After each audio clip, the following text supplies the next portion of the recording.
G'day, Clubbies stars, and welcome back to the Legend Series. Have a look at this. I'm now authentic. Thanks to Brother Goose, Scotty Edwards, I've now got an official Q jumper, Toscano.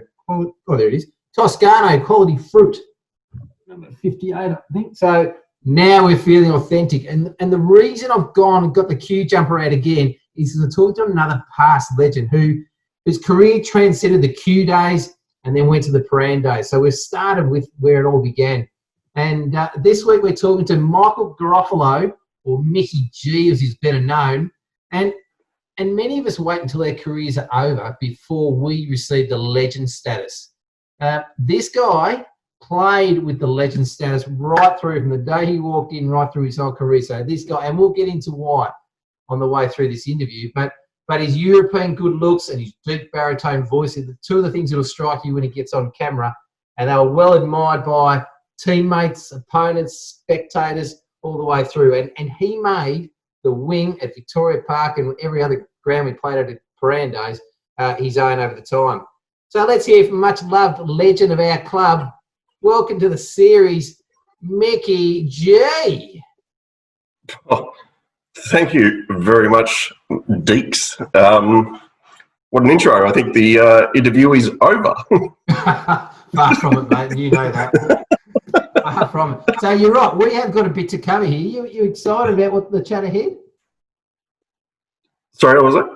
Are you excited about the chat ahead? We've got a bit to cover. Oh, yeah. Look, I've been watching the series and just a lot of the older players and some of the players that I haven't played with before and don't know, and just how the same theme resonates through all the ages, and it's just been an absolute joy. So, yeah, got to be looking forward to telling a little bit of my side of things from the innocent Micky G side. But yeah, we'll see where it goes.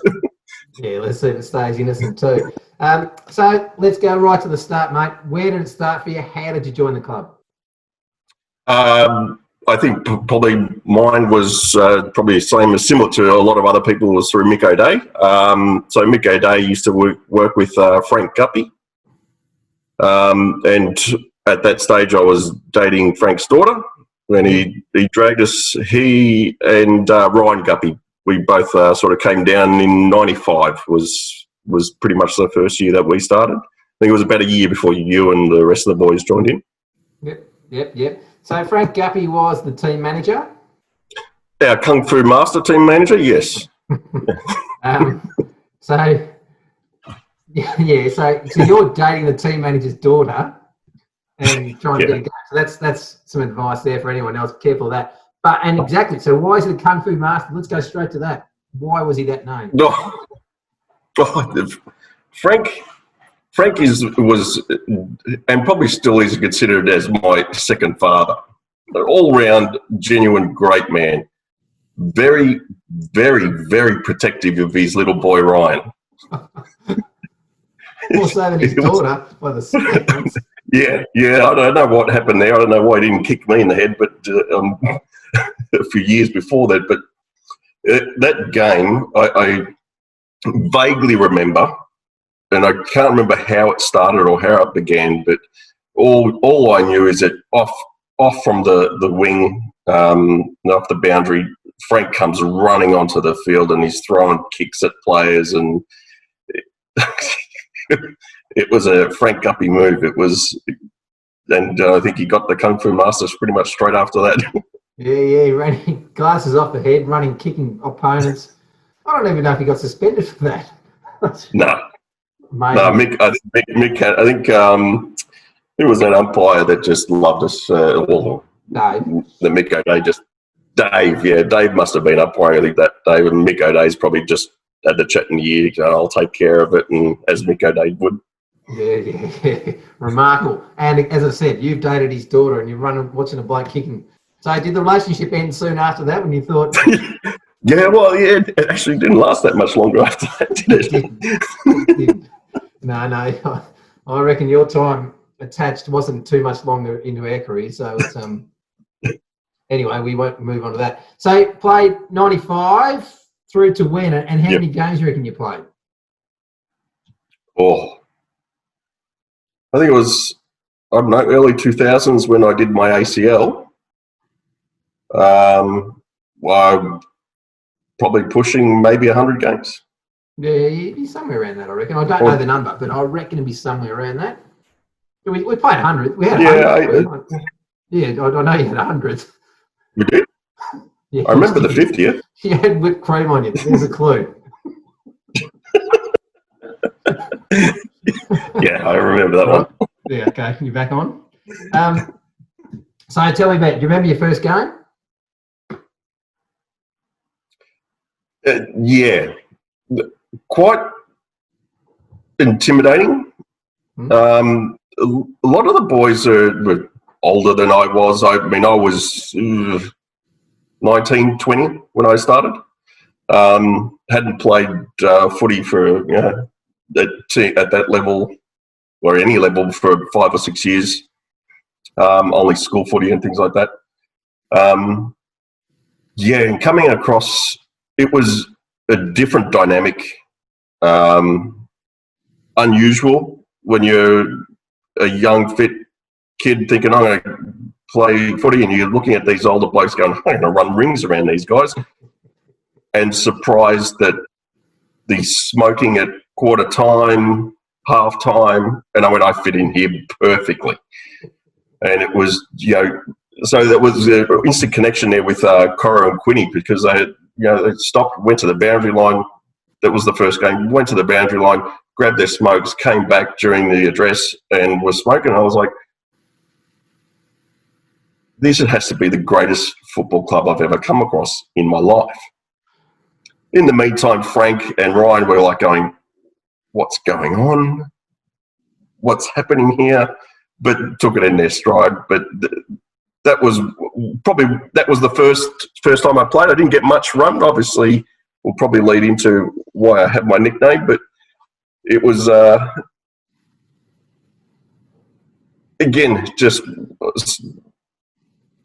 of those surreal moments. You just go, "What am I doing here?" And then, why do I feel so comfortable about being here? Right, that's a really good way to put it. I think a lot of people are alluding to that in previous episodes, and they sort of go, "Okay, this is different, but gee, it feels good."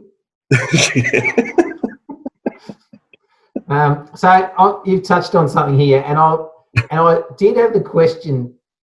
I normally would ask right now, tell us what type of player you were, but I reckon in your case it's going to give away a bit of a punchline. So I'm going to come back to that and take a sidestep. So in our time, my memory, right?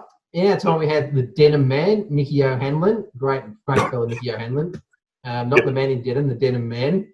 Yep. Because he couldn't kick the ball that far, he was known as Mick Chip Kick, right?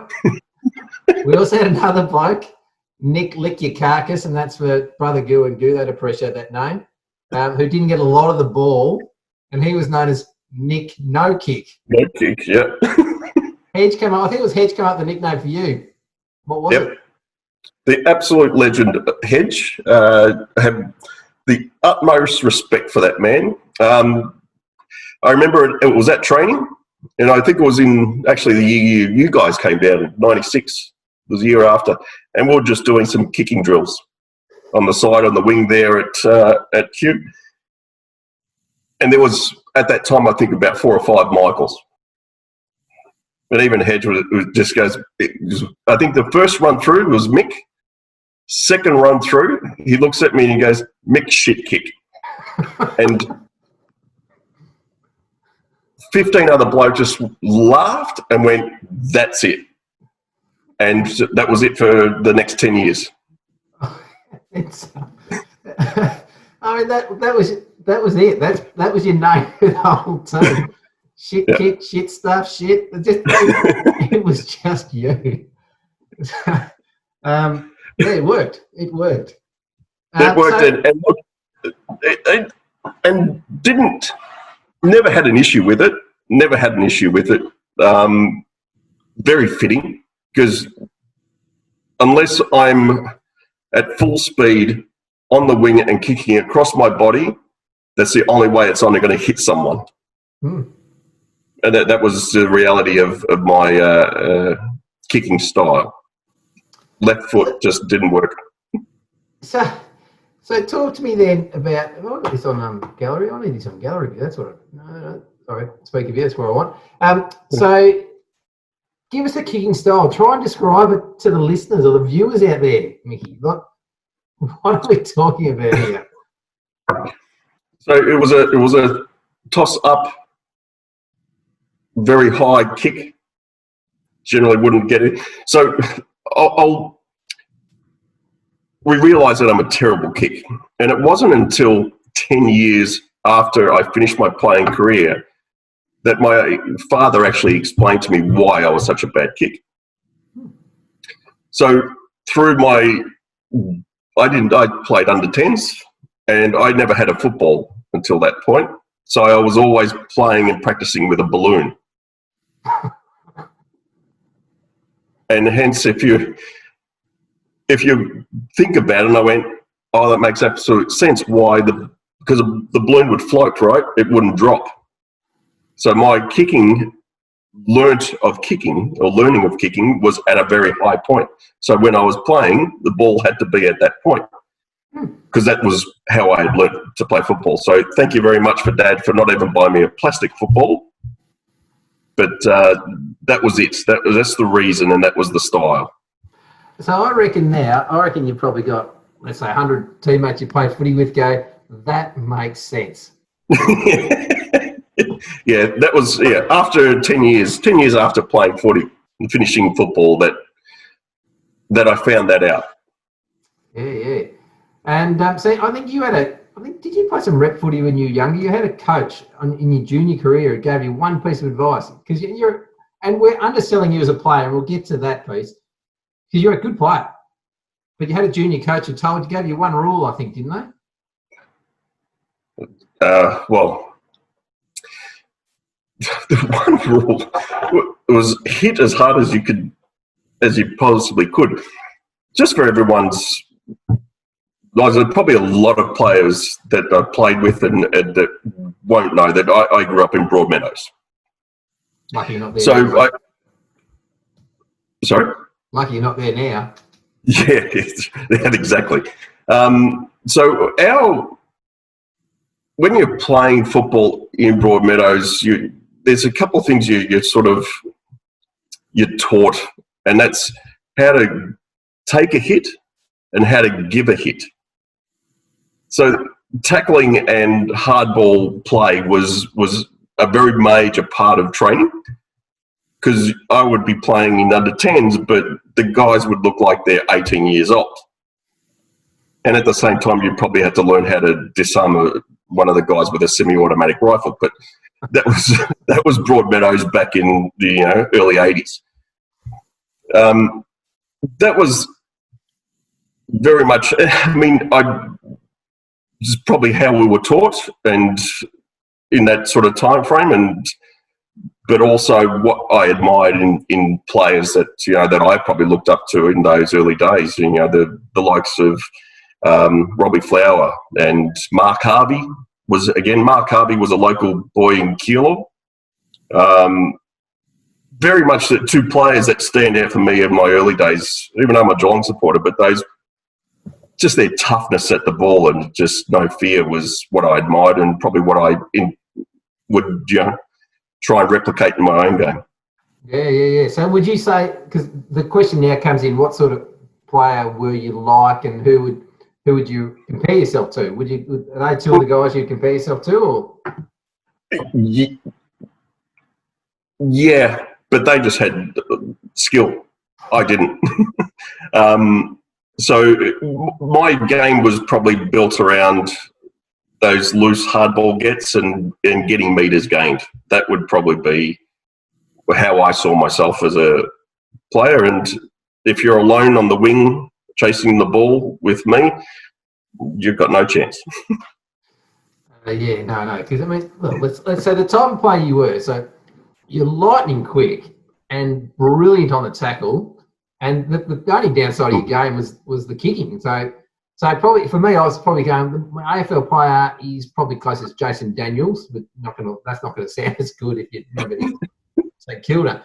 So your footy was Mate, it was awesome. You're an inspiration to the rest of the team in terms of your efforts on the field. Well, that was how I could contribute. And that's how I could best contribute to my game. I knew, I don't know how many times from the wing, and that I'd kick it into the forward line, and you'd have Mick O'Day. I could see Mick O'Day so many times leading out, going, "Oh, Micky G," and the ball just go. and he would sledge the shit out of me, but that's what it is. That's because he's so hungry. He just wanted the goal. But I reckon because to our advantage for the team, because we knew your kicking was a bit off, the opposition to run back behind us, and we'd go, no, we're probably going to end up around anywhere in that area. So we'd keep the ball most times. Which is good. Yes, yeah. So give me some of your favourite memories, Micky, as a player. What's some of the things that stand out when you think back in your footy? There's a lot. I mean, a few of them. Obviously, the footy trips were great experiences in actually just the bonding and really getting to know players. But so there's a lot of instances, and they've been mentioned before in other series. Still, I don't know why, but the Duncan brand with the umbrella incident and the actual story of, the guy had left it on the train. His umbrella in Winston. Can you go into that? Can you give some? Can you tell that story? So, I think we're playing Thornbury. Was it Thornbury or Theory? No, it was Theory. Theory were playing. Yeah, Theory Panola. Yeah, that's right. So Duncan's rolled up to the ground, fully suited up with an umbrella. And the greatest story he's ever told was how he came across getting this umbrella. And that sticks out because we're getting changed, getting ready, and he's in the middle going, and he's just, he's like, oh, this guy left the umbrella on the train, and the train was about to take off. So I've handed it out. But the doors were just about closed, and he went, oh, no, and pulled it back in. And that was Duncan Brand as a character. And just, there was never a dull moment, and there's never a story that you didn't have. But like I said, I don't know why, but, he explained it so well that you pictured it and you went, yeah, he did that. He really did that. And that was just a classic. Yeah. Dinner suit, no less. So he's bow tied. In a full dinner suit. He'd been out the night before, hadn't been to bed, and catching the train to the footy. Duncan. That was just. So that was definitely one. But I'd say the most favourite part of playing the Q Paran was the absolute sledging of each other on the ground. And I don't know how many times you'd be sitting on the wing and you'd hear the sledging and the opposition player would be going, you're bagging your own teammates. So I'm going, yeah. And that's the fun and the laughter that was carrying on. They're my favourite memories of play. Is we were having such a good time on the field, trying our hardest to win. But if you made a mistake, you're copping it. And that was just the beauty of the group that we had. Yeah. Now, you've dual premiership player, and in 1997, our first flag together, we should have won a pair of footy boots. Oh, I'm still waiting for my blades. Yeah.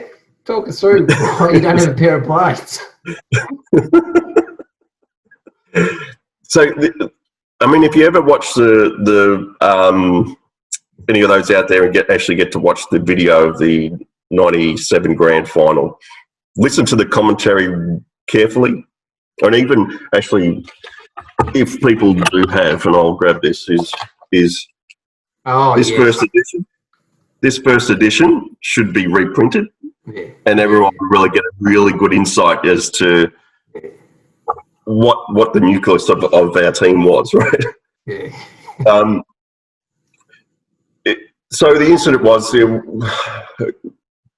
was a tap down into the forward line and scrubbing kick, and I copped a high hit across the throat and neck. Now, the story of that is a lot better than what I'm telling you now because, you know, I had my neck slit and I was choking and I stumbled about 8 times, couldn't get up and all. That was an exaggerated version. It actually probably did happen, and I remember it actually did happen because I'm looking at it going, there is no way I'm taking this first kick for goal. Micky G kick just doesn't do that. So the nearest person to me was McCormick. McCormick, yeah. McCormick, who's guaranteed to slot it truly and did, which was our first goal of the game. And the winner of that game, the winner of the first goal of the game was to win a pair of blades at those time. At the time was the hot new boots, and still don't have them. Probably could have improved my kicking, but you never know. Well, that could have been your moment. You could have surprised everyone. Your little helicopter balloon thing could have gone through and got us underway. So the video. So actually, we are putting the video up. We've found the video. We've got the video, and we're going to put.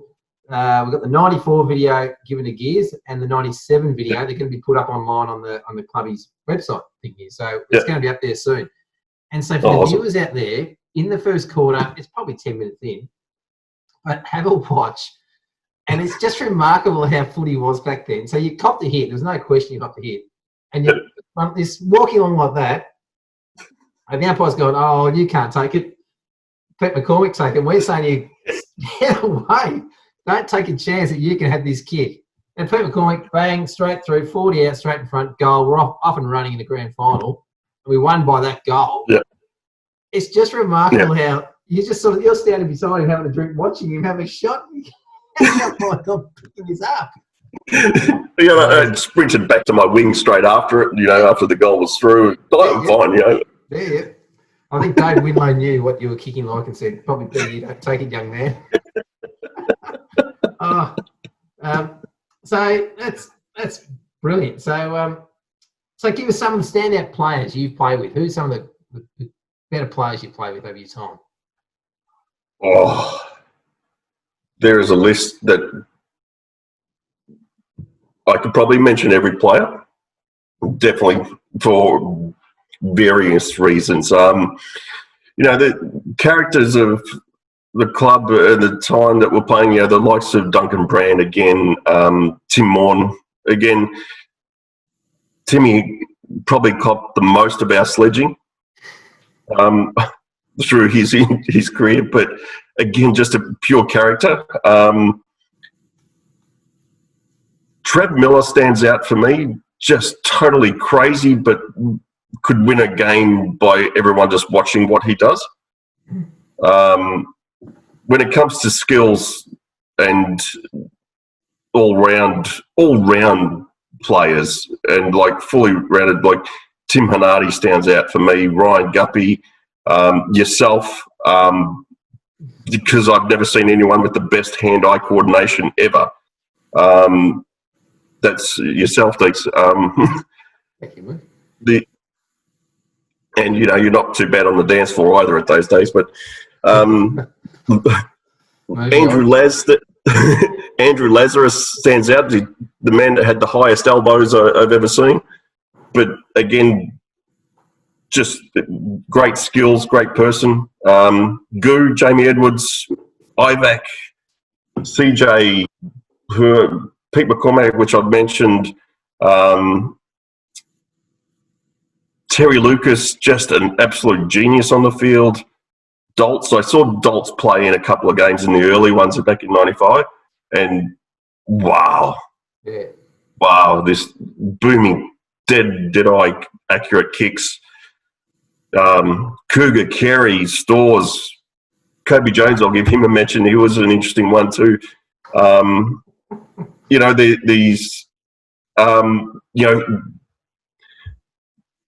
back in the early days of Q and their transition through to Paran, those sort of heart and soul type players of Quinny Cora, Timmy Reynolds, Edge, Miko Day obviously is a clear standout for a lot of us. I could keep going on rattling the names off. It was awesome, different, so many eclectic group of players and people. There would be no way that we would be friends or get to know each other in normal circumstances, but that football and that team brought us together and made us friends forever. It's quite unique, and I hope that the new players that are still running in the field that really understand that that's what you're building. Right. That is beautiful. We should package that answer up, back it up. So that was beautiful to listen to.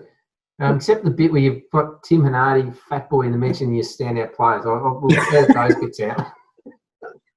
Tim was a great player. He was. The best sledger too is just laughs. He wanted to have fun at every moment. It's credit to the man.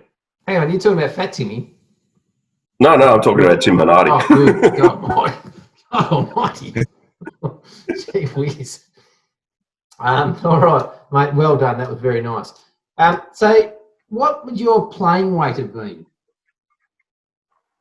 Playing weight? Would have been about 80-odd, 85 kilos. Playing weight? Because Rhino called you out being 72 kilos. And I reckon early days, yeah. Back in my 20s. Well, when I started, definitely. Yeah. Definitely when I started 18, 19, I was pushing 75 kilos. Yeah, there you go. That's good. That's good, because we've talked about we touched on your tackling actually before, but your tackling, you turn games and you change games with your speed and your ability to run blokes out on a wing and rip them down when they're looking like the momentum's going. You turned it so many times by just running blokes down and tackling and changing it back our way. Where did that came from? Brody, obviously, but how do you do that? What was behind it? I remember the tackling drills. So the tackling drills that we had back then was literally the boxing bags. Mm. And I have the fortune of having speed. But so having the tackling bags taught me how to actually what the angle right was, and we were just taught drop your knees. So that was just part of how I was taught in tackling. Yeah, and it was just a strength of mine, and that's why I liked sort of playing out in that wing, that loose ball. Someone wants to make a run for it. I knew I'd have the speed to catch. Mm-hmm. Yeah, because I reckon next week. Keep going. Yeah. No, probably thinking about my junior days, my greatest achievement was actually running down and taking down Dustin Fletcher. Really? Yeah. So that was under 14s, and he was a standout then. He played in the ruck and absolutely dominated. I played with him for 3 games in the Essendon District Leagues match, which is selected from all the things. So absolute gun of a player, really great bloke. But my thing was I knew at that point that it didn't matter whether you were 6'8", which I think even at those junior years he probably was at that height anyhow, or you're a big solid bloke that I knew I could take you down by using my speed and the weight that I had, because I'm 5'8", and 75 kilos was pretty lean, but I knew the speed and velocity and force, I could get you down as soon as I dropped your knee. So that was probably a favourite memory there. Right, brilliant. My claim to fame, taking down Dustin Fletcher. Well, no, it's not your claim. That's one claim to fame, because I'm going into another. So equally as impressive as your tackling was your hip and shoulders. Right, I'm going to take you to a scene, and you're going to take it from there. So we're playing against Old Melburnians. Mm-hmm. The postage stamp, so Gardner Oval, I think it is. Yep. And perhaps probably I reckon the biggest tool we ever played against was a bloke named Barlow. He's approaching the ball. Yep. Over to you. There was one of those, you know, when the light comes through the clouds and shines on that particular player, that it was one of those. And he was, yeah, we all disliked him. He was a pretty good player, but he was disliked. And it was that moment of just going, no, you're just not on my wing here, because I was on the boundary line end and he was heading up to the square. And I knew I've got you here because I've got the speed while you're trying to pick up this ball. And he's running out from the centre. So at the time he was coming down, I'm going, I know I can't tackle him. And I just went, okay, it's time, right? And this is just lined up, everything lined up, stars he did. I remember seeing Ryan coming the opposite way, and Ryan was already like this. Ryan was ready for it too. And I was going, oh, you're gone. And thank you to Ryan Pritchard, because I don't know whether he made it look less bad, but I collected him really good. It was probably one of the best tips that Edward Scholes. I remember, I think he's I know I do remember the moment, but his head had pretty much, I got him right, and because he was bending down, it was a little bit lower, and I was at that point that I could actually lift up and push. To see him turn that way, and then Ryan Pritchard coming the other way and hitting him again to turn him back the other way was, and actually that's another funny one. He hit the ground and he was down. Duncan Brand had come over off the bench, and the only thing I remember of that moment was Duncan Brand going, "Summer's over, Barlow."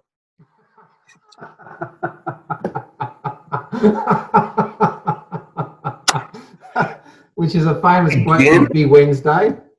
Famous quote from Big Wednesday. Yep. It was gold. That was the golden moment, and Brian's looking at me going, "Oh, yeah, we got him good, right?" And he was gone. But he wasn't gone that bad, considering at 4 a.m, you and I had seen him at Sunset Strip with a big old neck brace on. Trying to use it to pick up chicks, he was. He's a ticket. So Duncan Brand arrived, but he didn't just arrive with a comment. What else did he have in his hand? He had that umbrella. And a beach umbrella. Where from? No one will know. It was, again, the moment of trying to look after him, but sledging him at the same time, again, epitome of what we were, right? Yeah, and why I think other teams hated us and loved us at the same time. Yeah. This has been covered in a earlier episode, this bit coming up. But Scotty Hayward was umpire that day. And that's right, yeah. What do you remember? Yeah, see, it's there. The game was obviously stopped while Barlow was getting medical attention and hopped off into the ambulance, and then Scotty Hayward restarted the game at that point, which again, Scotty copped a fair bit for that. Bloody oath he did. Still does. Still does. It still does. And he is now. That's a deliberate question, so make sure he's still copying it. Worst umpire I've ever seen in my life. Everyone was confused. No one knew why.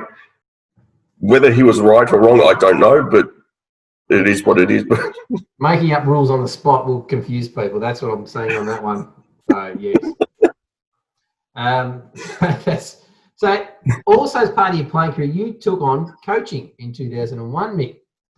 Oh. You have the honour, so I'm going to ask you about your memories, but you've got the honour as the first coach of our club, or the Perandos especially, to ever have coach a team that beat the Zabs.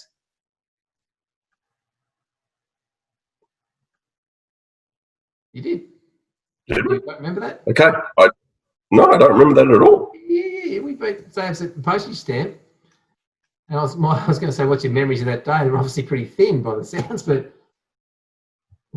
you had got to the ground early, so you had to do all the line markings, you had to do everything else. Yes. Now I remember. Yeah, I was so pissed off that day. Grounds wasn't marked. Everyone's rolling up with team sheets. Now, it was the most challenging time. And again, any future coaches out there, don't make that decision when you're drunk. Have a clear head, because at times it's like trying to round up adult kindergarten children. Trying to be serious, get the team sheet signed by everyone and checking their numbers and doing the admin. I don't know how Mick O'Day did it. I seriously don't. It was a challenge. It was hard. We didn't have a ground to train at. We weren't getting much support from Prahran Football Club at that point. Tony Free had just joined as senior coach, obviously, and he was keen to pick out Cougar and Carey and have them play in the seniors. And we had a corner pocket of at Prahran to train in at coincidentally the same time as we were training. It was a challenge for me, but through it all, you had Kane Feder Place, yourself, everyone again stood up and stepped up. Stephen Iback, we all stood up and supported me to get that through and get that done. That win, now I remember it clearly. Okay, that would have to go down as one of my favourites.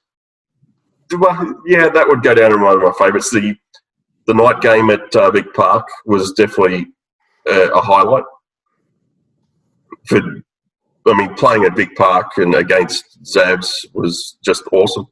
Those things. So our nemesis, to beat them, awesome. Yep. So yeah, that's right. That was the first time we beat them. And I reckon it might have been jumping Jeff's first game. That sticks with me from that day as well, I reckon. Jeff Leonard? Jeff Scott, jumping Jeff. Oh, Jeff Scott. Yeah, I reckon that was his first. He played him at full forward. So I reckon he just played his first game there.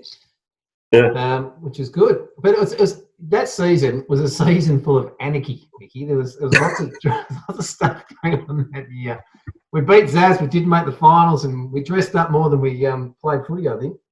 Other memories? That was the Viking day. Yeah, and Braveheart.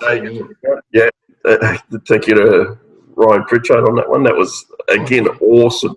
And, again, you're looking at the other team and they're looking at us all lining up on the line and screaming out.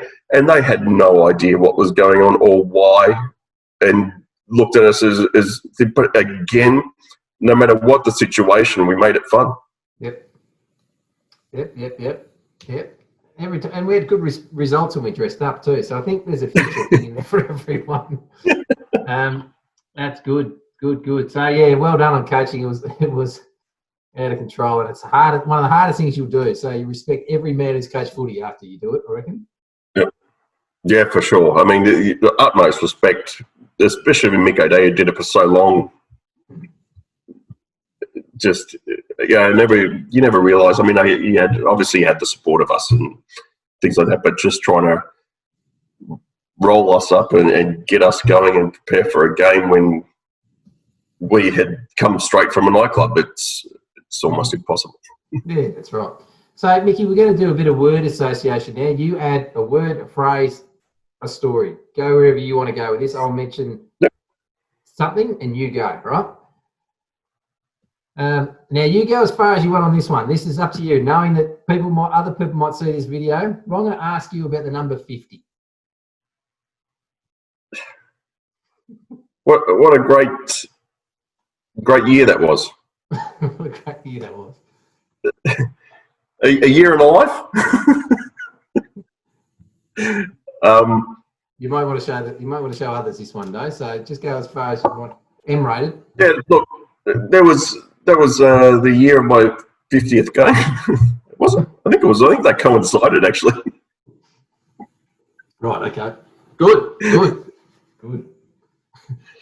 Well, to whoever's wearing that number now, just know if you're wearing it in the Brown Assumption jumper, know you're wearing something special. Anyway, we'll move on from that. We'll save your bacon there. Tell me about Matty A. Oh. But if there was anyone you wanted on the team, just for sheer, just the threatening build of Matty A, one of the greatest blokes around, love the guy to death.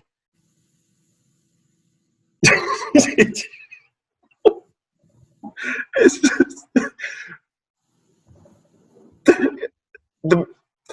Matty A, for people that don't know him, muscular boxer. This guy takes down coppers, right? I've seen him do it. He is someone you want on your back, and would be on your back without question. He would be there to support you and back you. Just has the worst skin ever because he would always get blisters and couldn't play football. I don't know how many games he played, it was 3 or 4, but he got these blister whisters that ended his career. Never before has a man been retired because of a blister.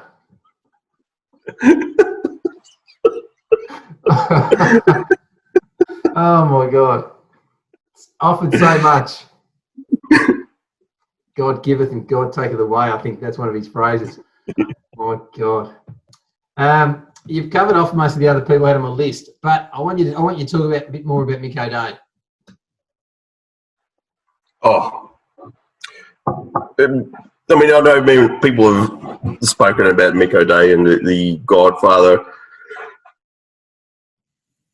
I don't think that really there's the words to put up to the level I think people hold Mick, and I don't know whether he realises how much we hold him up in high esteem. He's an all-round, not just a great bloke, but he cares about everyone individually. He supports you, whether it's on the field, off the field, in life, would listen his ear. I could never speak more highly of one individual, apart from yourself, of course. I mean, just a pure, genuine, caring, and I'm not saying in a funny way, but there's not even a word that I can find at the moment that actually I can explain how Mick influenced me, because after Frank left and I broke up with his daughter, the father figure that was there was Mick O'Day. And not so much as a father figure, just guidance in personal and your football, right? It was a very unique person to come across in your life. Yeah. And very grateful for that. Yeah, absolutely. I mean, and he meant a lot. So us as at the sort of similar age level, a bit below Mick, and he was a father figure to us, and he took us under his wing, didn't he? And he really looked after us and made our lives better and easier, I think. So. Yeah. I mean, you talk about what the coaches want to do these days, and it's about, a professional AFL level, and, having, strong character, building the characters of the people as well as their football skill and development. Mick was doing that back early 90s and probably late 80s, right? He was doing that for us then. Even with, I still don't understand the backward 7, but I don't know how many times he needs to explain it to me, but I just do not get it. But he's a genius. That's maybe that's 2020s and 30s. This thing will come out as the pioneer, whatever it was. Oh my God, he pooped. He was saying doing it that way backwards, and everyone was running the opposite direction. I think it looked like an arrow to a lot of people going, "Oh, do we go that way?" Who knows? It's still in the grey. I think it's still in the dirt at Victoria Park. Still there, just waiting for someone to understand it. So what else have we missed, Mickey? What's something else you wanted to cover off, or what comes to mind for you?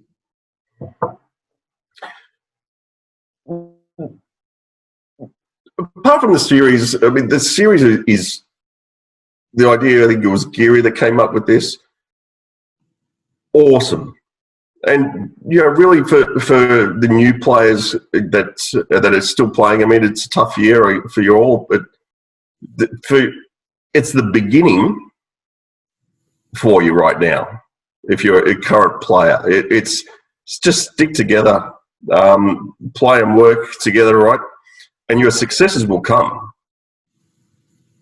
And your relationships that you have now is going to last you a lifetime, because of the culture that has started back way before I started, has continued through. We're talking, what, 3 decades now, right? So 4 decades. 4. Oh my God, yeah. Yeah, so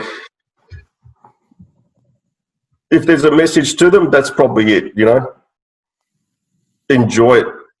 Your lasting relationships are going to be some things that your memories are slowly coming back to you. Even I probably need another drink for a little bit more to come back and flowing through, but probably there for another different rated series. Yes. Yep. Yep.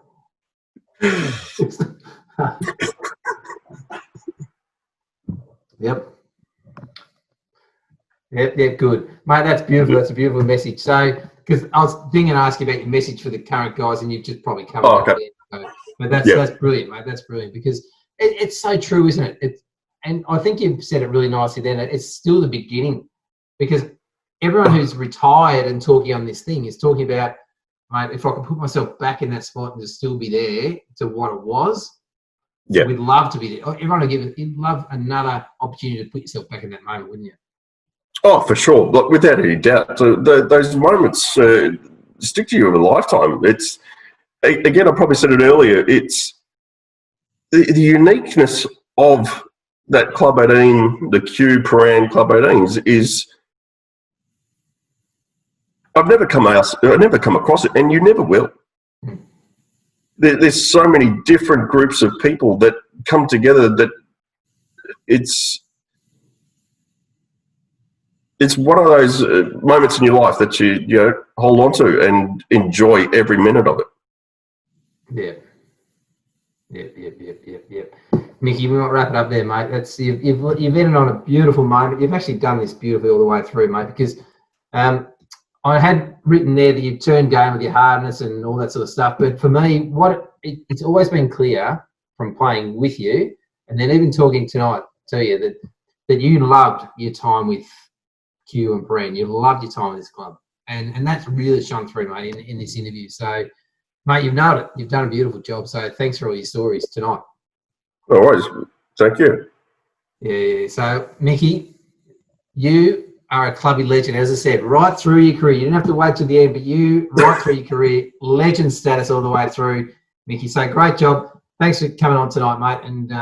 And I look forward to, I think we're going to sort of get a plan to get together later in the year, whether it's watching the boys play or whether it's just all get together at a pub when we're all out to. But that's what we're going to do. And I look forward to sharing more stories with you then. So we'll sign off for this week, team. So thanks, Mickey. You are a star. You're a legend, mate. And remember, boys, we are the mighty Club 18. Club 18.